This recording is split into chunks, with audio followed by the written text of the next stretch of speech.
Afternoon, everybody that's watching. We've been asked to make a short clip about something that we're passionate about.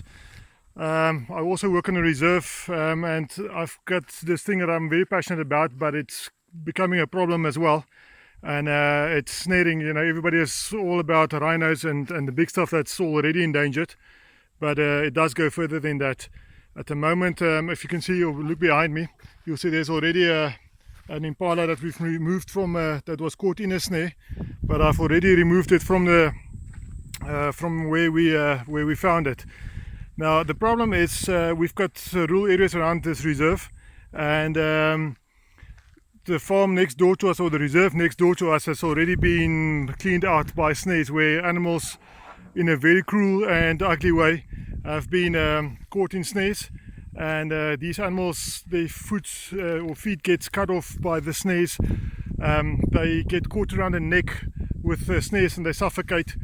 The snares cut into their eyes, into their jaws. It's something that you don't want to see, and I actually just want to make or bring a bit of awareness to everybody about this issue. Like I said, the reserve next door to us had stunning animals, and at the moment there's almost none left. And then I say, at the moment we're the next step. If the one reserve is finished, they move on to a next and start with the poaching there as well. There's a variety of poaching. It's dogs, it's snares with cables and wires, and there's also different ways why or reasons why they would poach. There's a lot of unemployed people around in the area. And then there's also for I said to make a profit out of it. The biggest issue with this is they just don't put one or two snares out. They put 40, 50, 60 snares out, and they just take the amount that they need. And by doing this, where if they did it for self-consumption or just for themselves, and you've caught one animal with one snare, you probably not feel the effect. But by killing 40, 50 animals at a time, even the farmers and the reserve managers and the reserves themselves suffer from this, and it can't be sustainable. So I would just like to make this, I say, a point of interest, and I'm hoping that everybody that's watching this would also just think twice. And I say there's a lot of things that goes into reserves.